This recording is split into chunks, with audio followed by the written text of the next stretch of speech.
Hello, and welcome to the Digital Workspace Works podcast. I'm Ryan Purvis, your host, supported by our producer Heather Bicknell. In this series, you'll hear stories and opinions from experts in the field, stories from the front lines, the problems they face and how they solved them, the areas they focused on from technology, people and processes, to the approaches they took that will help you to get to the grips with the digital workspace inner workings.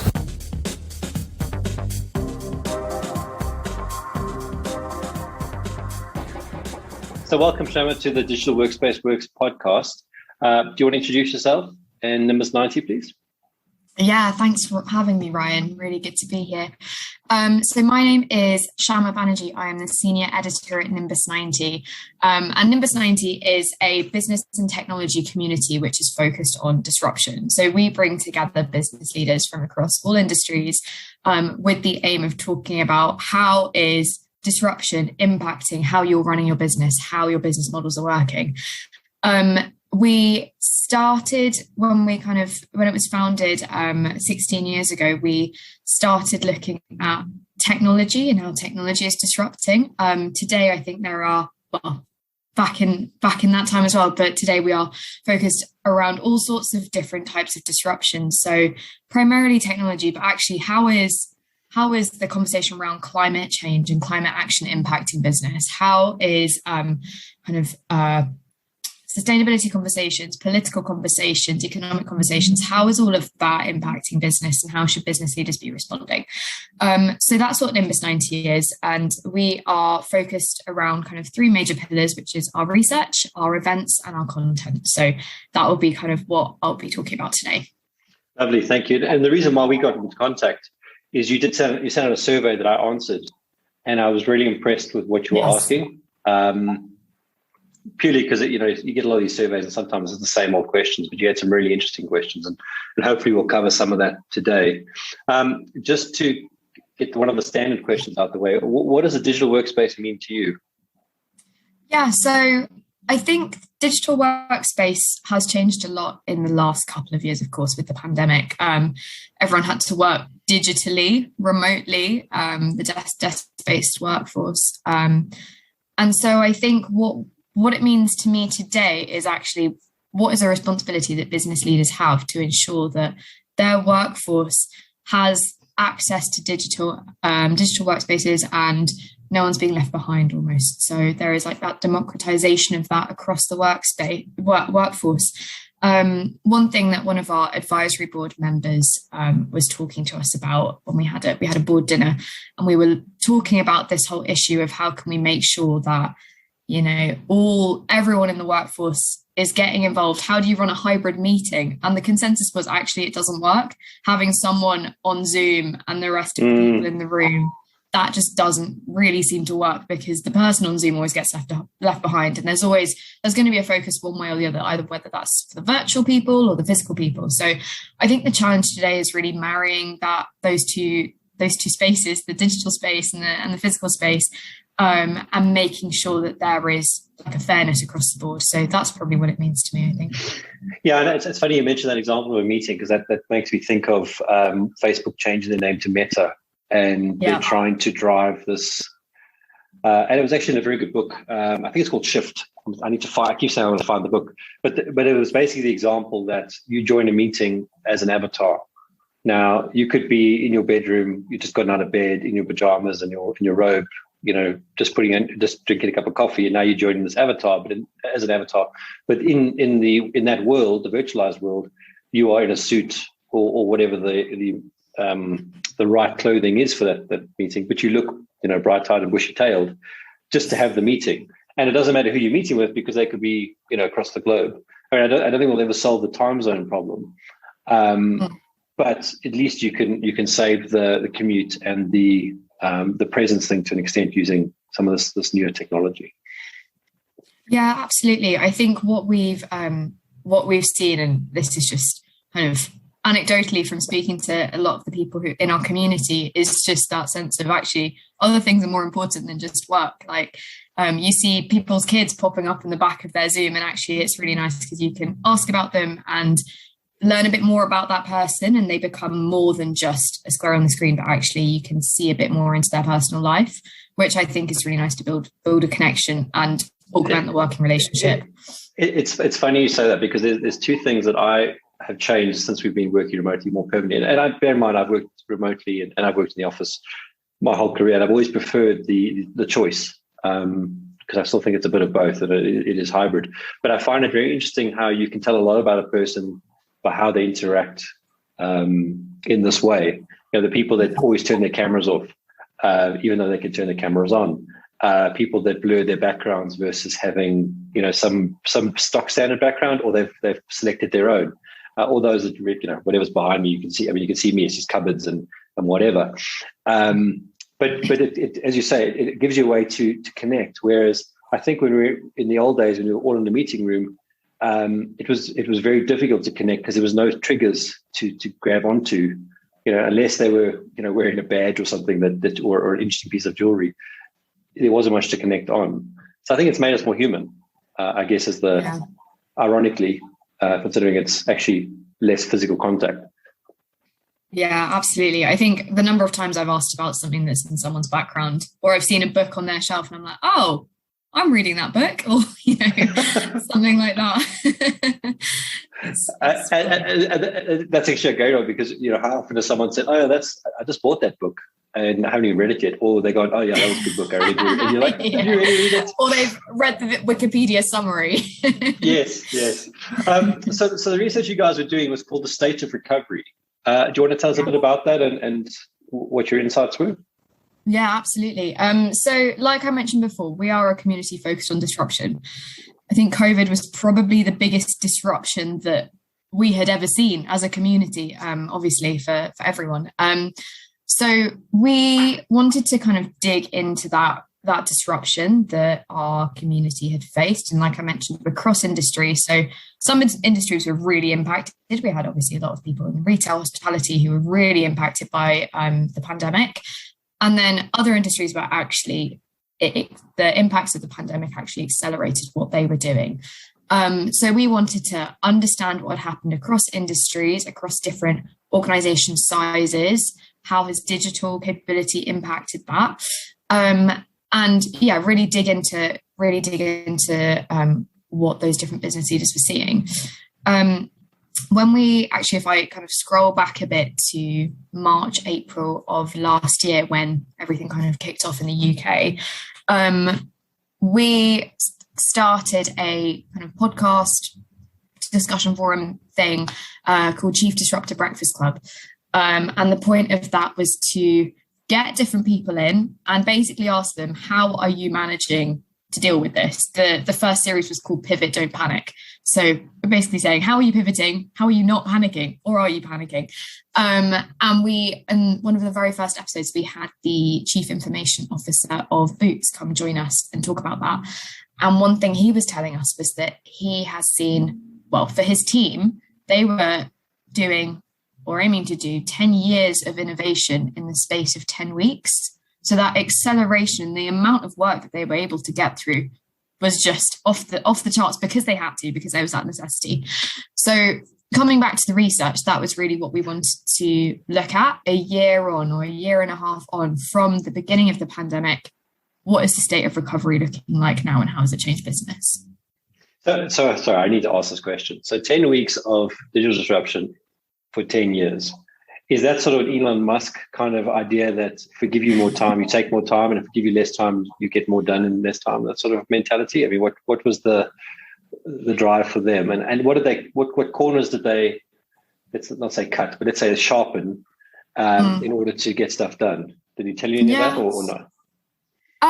So I think it's probably more a case of stuff had to be done. Obviously, at the very baseline level, every person in the organization needed to be set up digitally to work.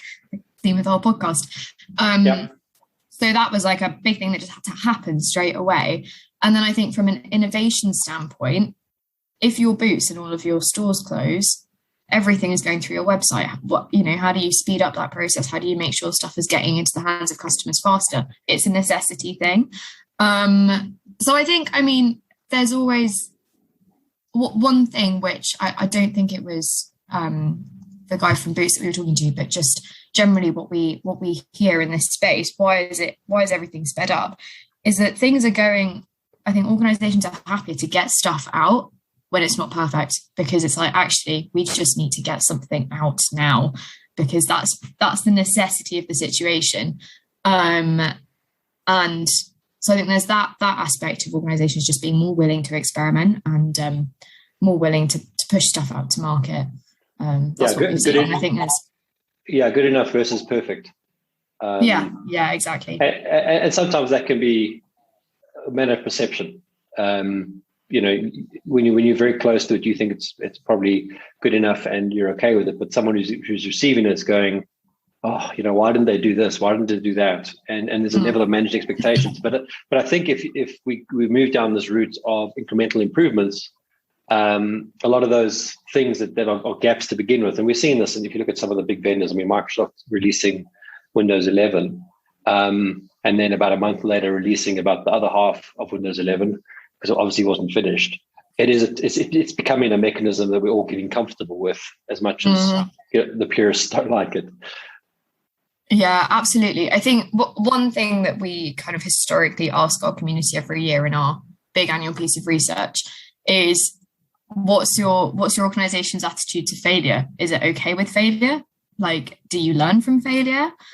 And increasingly, we've seen a kind of positive shift towards, yes, we learn from failure. Yes, we are allowed to experiment. I can't remember the exact stats, but it's the majority of organizations now saying that they are allowed to kind of experiment in that way. I think the industry that's really not allowed to experiment in that way, interestingly, is financial services. That's what we saw in our last piece of research, which I think is fairly self-explanatory. I'd probably challenge that, having worked in financial services. And I think it does come down to what you're experimenting with.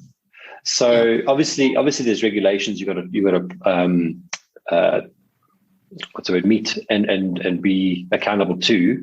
So you can't really experiment there, because the regulations are in most cases pretty clear cut, and you have to do certain things. But what I have found, and having moved around from inside of financial services into other industries, is there's actually quite a lot of aggressive, assertive experimentation in financial services, because they've got the money to do it. And when I say that, there's big budgets, there are lots of resources, and I'm not saying that they're splurging. But what I'm saying is, if there's a drive, and my background is end user experience, as a bank, the two banks I worked with, there was a lot spent to make sure that the employees in the bank were productive and effective as much as possible with the tools they were given. And thus the only way to make that really happen was to use cutting edge technologies, AI, proactive measures, predictive analytics, that sort of stuff, which, we were doing this stuff 10 years ago. If I compare that to where the market is now starting to catch up to, we should be doing this kind of stuff. So I think, it depends on where you are. And if I compare it to, say, shipping is very conservative in comparison. And having spent 3 years in that industry, the pace is definitely a lot slower, but you have pockets of acceleration. And again, it comes back to the big guys, the likes of Shell and Maersk, etc., where they've got the budgets to do the experimentation. And they almost, if you think about that sort of hype curve, that they're almost in the lagger sort of side of it compared to everyone else. But now they're starting to accelerate because they're going to see value. And a lot of this is funny tied back to climate change, because a vessel is quite inefficient, much like a car is quite inefficient when it comes to driving through the water. You're losing 50% of the energy as you propel yourself forward for what you're spending in fuel. And that obviously affects the carbon neutrality of a vessel. So it's interesting. I mean, we could talk about all this stuff for ages, and maybe this is a good chance to bring in some of your questions. I have to say, I appreciate someone who comes in with a list of questions for me to use, as opposed to me having to make them up. But you had a question for me to ask you, which is, which organization types and industries have seen a big recovery shift? Yeah, so we put together something based around the survey that Ryan mentioned earlier, about about business health. So we asked organizations to put themselves on a business health scale from 0 to 10, both in April 2020, so kind of once the impact of the pandemic had really started to ripple, and now, so at the point that they were taking the survey. We saw that, and we did this because, like I mentioned earlier, we wanted to understand where different industries were, where different organization sizes were. What we saw was that the average business health in April 2020 was 6.8, and that is now increased to 7.73 today. So we've seen a significant shift in that sense.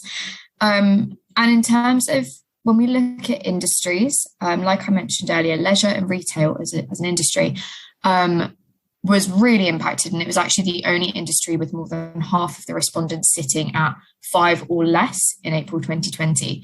So that, I think, was quite a significant data point. But it was also the industry that saw the largest jump from April 2020 to today. So it jumped by 1.69 on that scale. So really we can see that actually that industry has accelerated their recovery. I think lots of those organizations have used their digital capability to do that, which we can chat about later as well. And yeah, they're making substantial steps towards that kind of recovery piece. So from an industry standpoint, that's what it was looking like. From a attitude to disruption, so we ask in all of our surveys, as a community that's focused around disruption, we ask organizations to say, what's your attitude to change? Are you a disruptor? So are you actually driving the change? Are you a proactive defender? So are you responding proactively to change? Or are you a reactive defender, responding reactively to change? And what we have seen over the last few years is more and more organizations are calling themselves disruptors, which I think is interesting in itself. Do you have an opinion on that? Why do you think they call themselves disruptors? Good point. I think it's difficult because we are looking at people from different industries. So I think, but depending on the industry, there's so much happening in different industries that actually, depending on the industry, there's a whole different story. I think it's linking back to what we were talking about earlier with that willingness to experiment and also digital maturity. So one thing we look at is, how does this attitude to change link to digital maturity? Is there a link? So another question we ask our respondents is, where do you put yourselves in that digital maturity spectrum? More and more people are saying digital is in our DNA, and more people are saying we are disruptors. So I think there is definitely a link there in terms of you can't be a disruptor if you're not digitally mature and really digitally advanced.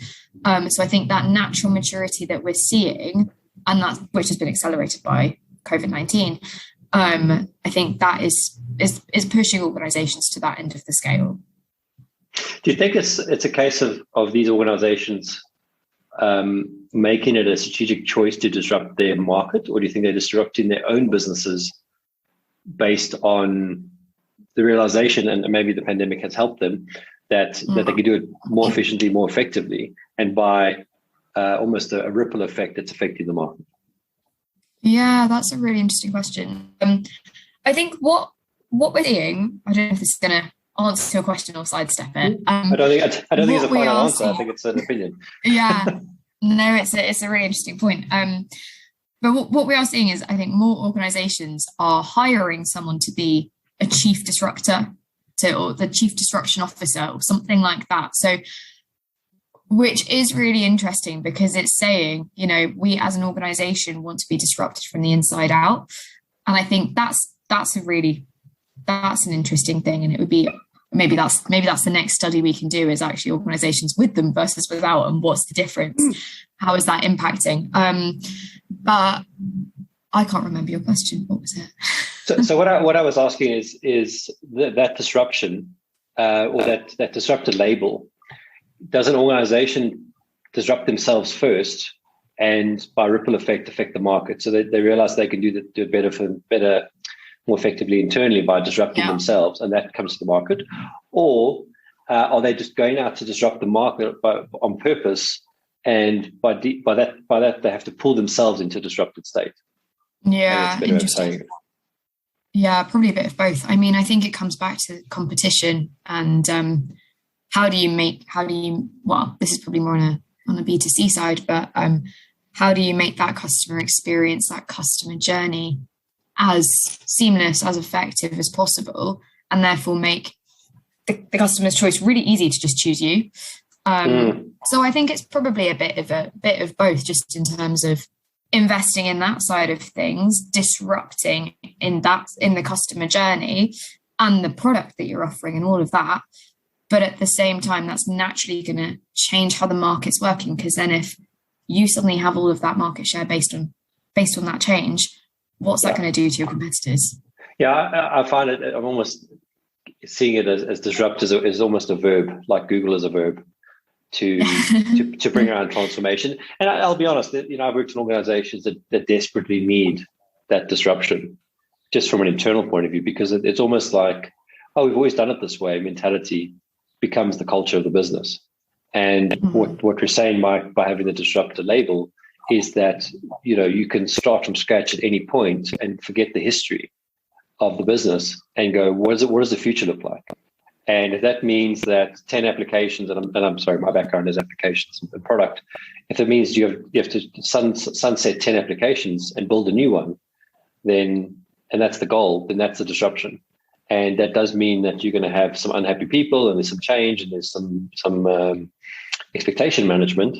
But if that puts the business in a better place in 10 years' time or 5 years' time, whatever time it is, then that's almost okay. And it's almost a switch away from this stock price driven mentality that CEOs bring in when they measure by the quarter, to almost the way the Japanese run a business, which is a 100-year vision. And you're trying to gear it for that. And you can just do it a lot faster with technology.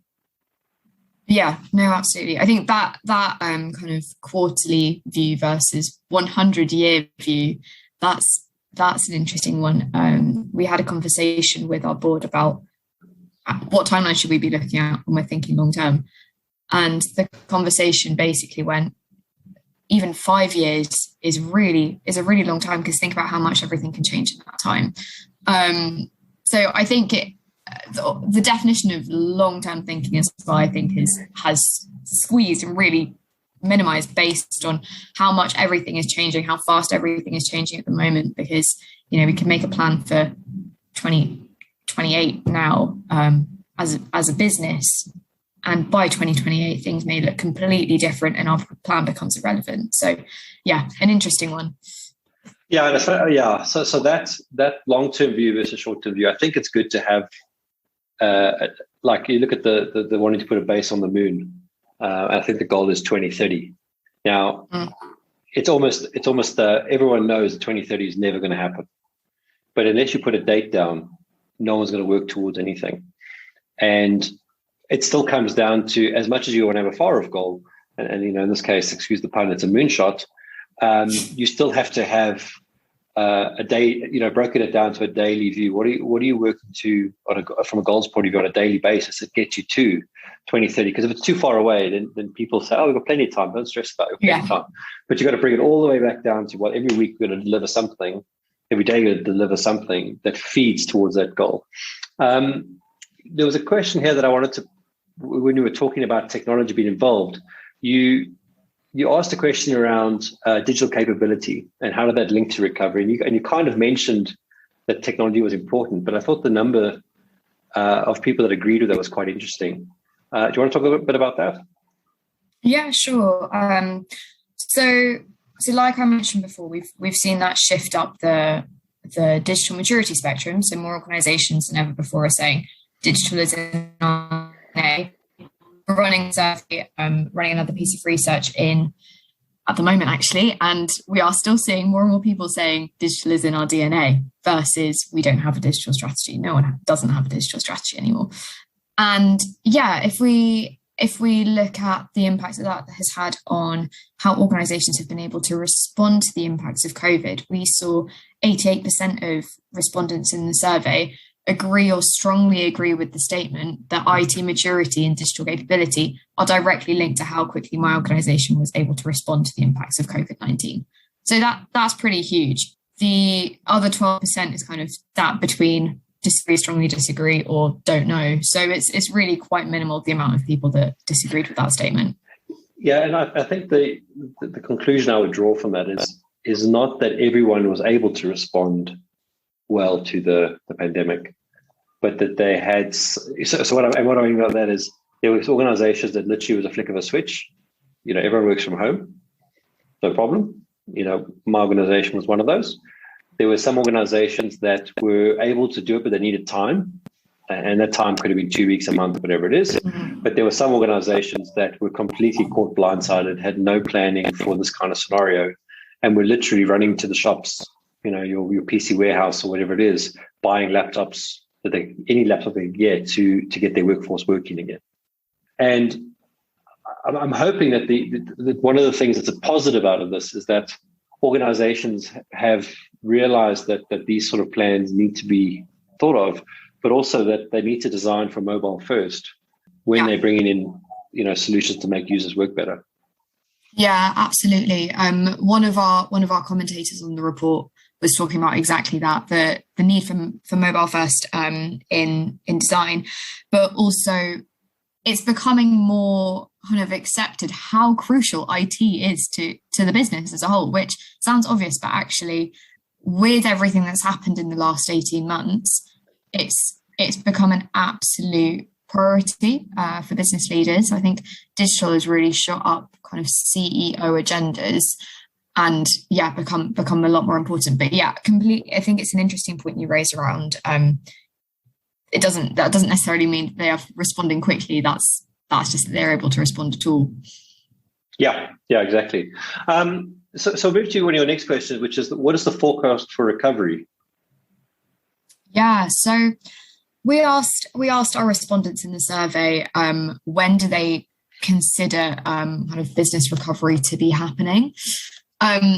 This was an interesting one because we actually asked that back in when was it? Kind of December 2020, just around when they thought that was going to be happening. And organizations said that recovery would take, this is back in December 2020, they predicted that recovery would take 2 to 3 years from that point. So suggesting we'd be well into 2023 before we even started seeing business recovery.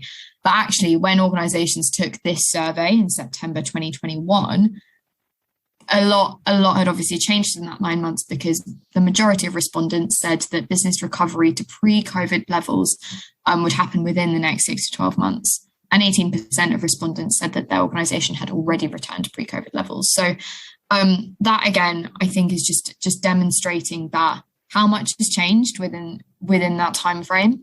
Attitudes to recovery have changed quite a lot as well, which is in an encouraging way. But when we split this by disruptors and defenders, so again, that kind of attitude towards change and that mindset, we had a quarter of disruptors say that their business had already returned to pre-COVID levels, but half of reactive defenders still expected to see recovery in the next 6 to 12 months or the next 1 to 3 years. So again, that time frame is massively kind of squished or extended depending on that disruptive mindset. And I think it's interesting that there was an increase in revenue, considering that there was in some senses, a break in the old world way of working, which is, if people aren't in the office, they're not working. Because I'd almost believe that increase in revenue was a save or one on office space, but also being more productive and more relaxed in a sense, because people weren't. I always found it fascinating when I moved to the UK. You had to commute 3 hours a day to go sit in an office where you spend the whole day on the phone, that you could have easily done at home. So I think that, happy employees end up with happier customers. And I think maybe that's something I draw from that increase in revenue. What was the sort of cultural challenges for the leadership, specifically for business leaders? Yeah, so one thing which really came out strongly is, like you say, the cultural side, the people side of what business leaders need to look at now. So we asked organizations, what is the biggest challenge that you're facing when you're dealing with the impacts of the pandemic? And the number one thing was leadership and culture. And then we asked respondents, what is it going to take for organization to grow from now? And again, it was hiring more talent was number one, followed by strong leadership. So I think there is a pretty strong consensus that leadership needs to step up. What that means, I think I'm not the person to answer that, but it's definitely a big challenge for organizations. And it's not new. I think this is the thing that I wanted to point out, is it's not new coming out of the pandemic. In our 2020 digital trends report, which you can find on our website, culture was identified as the number one reason why digital projects failed in that year. So that kind of poor leadership, unclear objectives, all of those leadership cultural issues are repeat challenges that we're facing. But now that we really need strong leadership in time of intense change, that has just been amplified and intensified as an issue. Yeah, it's interesting because if you think about, you mentioned people and hiring, that ability to hire someone now, regardless of their geographic location, and probably more related to what their time zone applicability is, opens up the skills pool so much more. And it also kind of points to, again, old world issues with, for example, employment tax. Because you have companies that now have to worry about if they hire someone in let's say Portugal, but they're UK based, they have to worry about the Portuguese tax considerations, and maybe it needs that all to be simplified. In this sort of section, you had a thing around the biggest challenges facing organizations now that they're coming out of COVID, and you mentioned the people, but you mentioned some other stuff here around business continuity and resilience. Do you want to talk maybe through the resilience piece? Because I think this is quite interesting. Yeah, absolutely. So the resilience piece is interesting because I think resilience has changed quite a lot in terms of how we're looking at it. Resilience now is absolutely something that all organizations need to have if they're going to survive these changing times. Resilience before probably had less of an urgency on it. So what we're kind of seeing this in three parts. So the first is that operational resilience is being prioritized. So obviously we've got, the global supply chain crisis rumbling on at the moment, and operational resilience is being more invested in. So we had 72% of respondents say that they are investing in business operations, so that's the supply chain, logistics, IT, to make them more agile and resilient as a result of COVID-19. So that's kind of the first major piece of resilience as we're seeing it now. The second is around open-mindedness towards experimentation, new opportunities that we've kind of been discussing already. So we had 70% of respondents agree that the impacts of the pandemic created new product and revenue opportunities in their sector. So I think this is probably linking back to that digital response as well. Those new product and revenue opportunities, if an organization is agile enough and digitally mature enough to seize those, then happy days. That's going straight away to market. But in terms of experimentation as well, we had 68% of organizations agree that they are more willing to experiment now than they were 2 years ago. Sorry, I don't know if you can hear that siren outside. It's okay. I live on a very busy road. So yeah, we're seeing both those product opportunities, but also the willingness to seize those opportunities absolutely increase. So that's kind of the second major thing. And then the final thing is that business continuity plan. So 64% of respondents said that they had a business continuity plan before March 2020, in comparison to 78% who say they have one now. And interestingly, it's actually retail and leisure, that industry that was kind of the most impacted by COVID-19, according to our research, that say that they don't really actually have a plan in place for business continuity. They haven't developed it yet. They don't know, they're not sure where to go with it. So there is definite kind of imperatives for business leaders now, I think, in those different areas of operational resilience, open-mindedness towards experimentation, and business continuity plans to address those and see how they can kind of transform their business. Yeah, and I wonder, maybe the hotel and leisure or travel and leisure it's such a interconnected set of service providers that to have, there'll be pockets of business continuity that you can do. And then there's just parts that you can't have a business continuity plan for. For example, a waiter can't work in a restaurant if the restaurant's closed. There's just nothing more they could do there. But if the restaurant has a continuity plan that says if we're not going to serve people in the restaurant, then we're going to do takeaways, and the waiters become delivery drivers, then there's your continuity plan. So I guess it just comes down to, on a case-by-case basis. Right. So the last question that you had here for us, what were the major lessons learned from the last 18 months for respondents? Yeah, so this was broken down into kind of major areas. I think the leadership and people area we've just talked about. But the big lessons, I think, that came out from what respondents were telling us, we basically just asked them, what is the biggest lesson you've learned from the last 18 months? And just gave them an open text box to tell us. And it was interesting to see how these kind of naturally group. So the first big one is change as a catalyst. So we were talking about this at the very beginning of this conversation, just around how the necessity to actually to get things happening fast, that just made things happen fast. Like there isn't really anything else to it. It just had to happen. So it did happen. So that sense of people finding solutions when they have to, because there's no other option. But also, we had one respondent say that COVID shone a light on our operational and legacy failings. So really, really getting organisations to look at where they are struggling and address those areas. So that was kind of the first major learning. The second is just around that digital capability piece that we've been talking about. So the need to be digitally dynamic being a part of organisations' DNA, it needs to become part of that. And also the importance of investing in all aspects of digital capability, and that's including the education of users. So I think there's the people piece coming in there as well, in terms of making sure that, yes, you can put all this tech in front of your workforce, but are they actually going to be able to use it? Are they going to trust it? Is it going to be worth the investment? So that side of things as well came through as a big learning. The business resilience piece was another area, and we had some really interesting things come through here where respondents were saying, we're not too old to learn new things. We need to react faster. We've learned we need to keep fixed costs to a minimum. So just general things around building that resilience.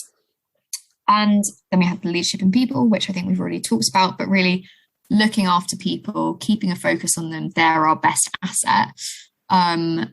And then finally, the customer focus. So coming back to that digital shift, we had one respondent say customer centricity does not mean being sat in front of your customer. So I think that's an interesting way of looking at it, because when people were taken away from sitting in front of their customer, I think there was obviously that slight panic, because that was a major change. But as soon as that becomes your mindset of customer centricity is about just keeping them at the center of whatever you're doing, whether that's being literally in front of them or not. I think that changes the game. So those were our major lessons. So change as a catalyst, digital capability, the importance of that, business resilience, building that, focus on leadership and people, and customer focus. Brilliant. I mean, I find it, let's say heartwarming, I guess, that these are the 5 things that came out of it, because this is really, for me, what every business should be about. And the order that you've given it, I wouldn't say is the order necessarily that a business has to apply it, but I think it's important things that should always be top of mind for any business.